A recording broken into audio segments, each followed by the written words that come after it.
स्वागत है आप सभी का अपने YouTube channel the vision science hub पे।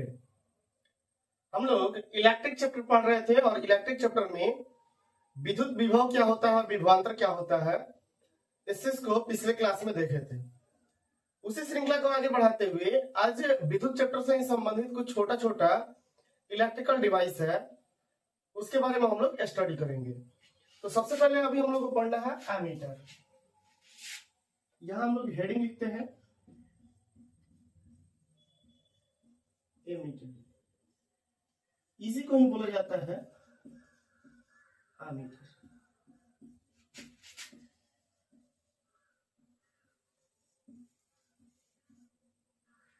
सबको पता है कि एमीटर का सिंबल जो है ऐसे होता है। एमीटर करता क्या है? जैसे परिपथ में एमीटर के काम होता है कि परिपथ से कितना धारा खर्च हो रहा है उसका मापन करना, या फिर परिपथ में खर्च हुई ऊर्जा को जो है उसका रीडिंग बताना कि कितना ऊर्जा जो है परिपथ में खर्च हो रहा है। तो हम लिख सकते हैं कि वह विद्युतीय उपकरण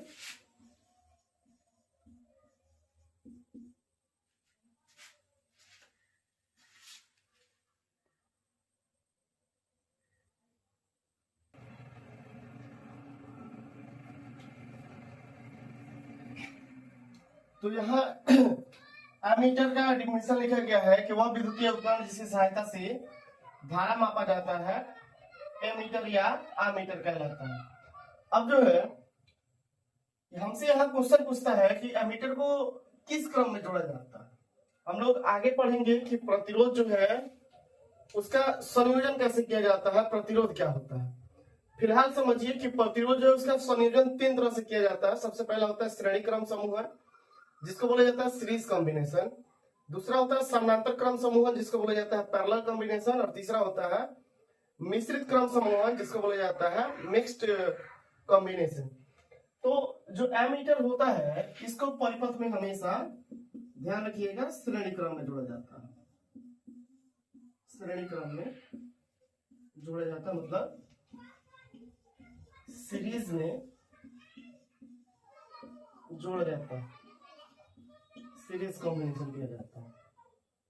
एक और चीज है कि क्वेश्चन पूछता है कि क्यों इसको श्रेणी क्रम में ही जोड़ते हैं।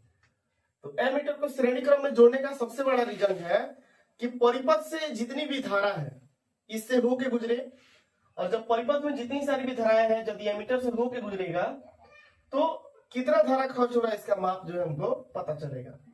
और एक और रीजन होता है एमीटर को श्रेणी क्रम में जोड़ने का कि इसका प्रतिरोध जो है बहुत कम होता है। प्रतिरोध कम होने के कारण यह धारा का क्षय कम करता है, इसीलिए इसको हमेशा श्रेणी क्रम में जोड़ा जाता है।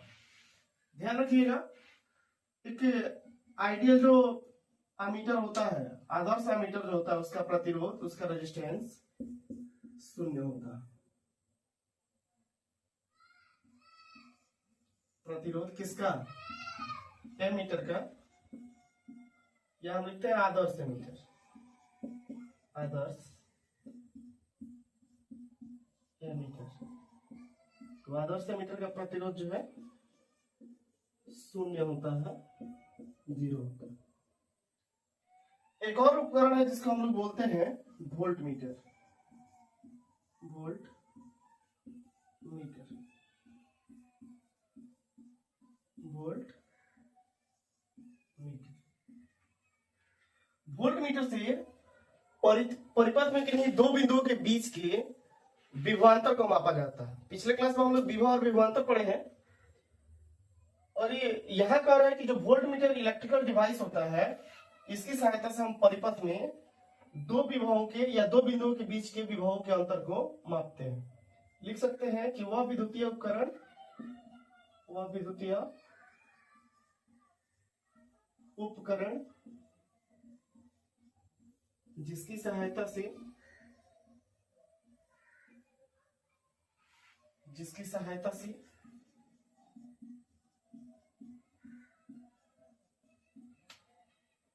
परिपथ के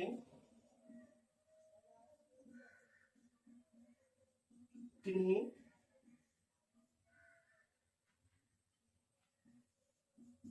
दो बिंदुओं के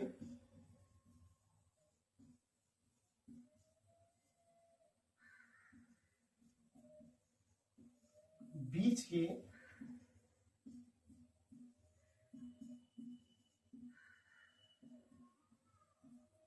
विभवांतर को मापा जाता है। तो विभवांतर को मापने वाले यंत्र को बोला जाता है वोल्ट मीटर और धारा को मापने वाले यंत्र को बोला जाता है एमीटर। जैसे यहाँ वोल्ट मीटर का सिंबल कुछ ऐसे दिखाया गया है, वैसे ही सॉरी एमीटर का सिंबल ऐसे है, तो वोल्ट मीटर का सिंबल जो है ऐसे होता है, बीच में भी लिखेंगे, इधर नेगेटिव इधर पॉजिटिव। ये रहा वोल्ट मीटर का सिंबल। ध्यान रखिएगा कि वोल्ट मीटर को हमेशा परिपथ में समानांतर में जोड़ा जाता है, समानांतर क्रम में जोड़ा जाता है, इसको पैरेलल में जोड़ा जाता है।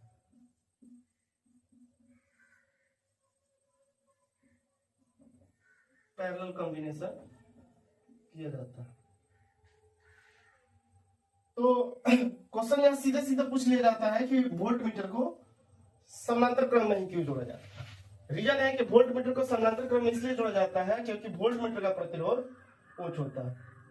यदि हम इसे श्रेणी क्रम में जोड़ दें ना कि समानांतर क्रम में, तो परिपथ से जो है अधिक धारा का क्षय होने लगेगा, जिसके कारण हम इसको श्रेणी में न जोड़ते किसमें जोड़ते हैं, समानांतर क्रम में जोड़ते हैं। तो ये रहा एमीटर या फिर एमीटर और फिर वोल्ट मीटर। मिलते हैं फिर अगले वीडियो में। वीडियो में जुड़ा रहने के लिए आप सभी का धन्यवाद।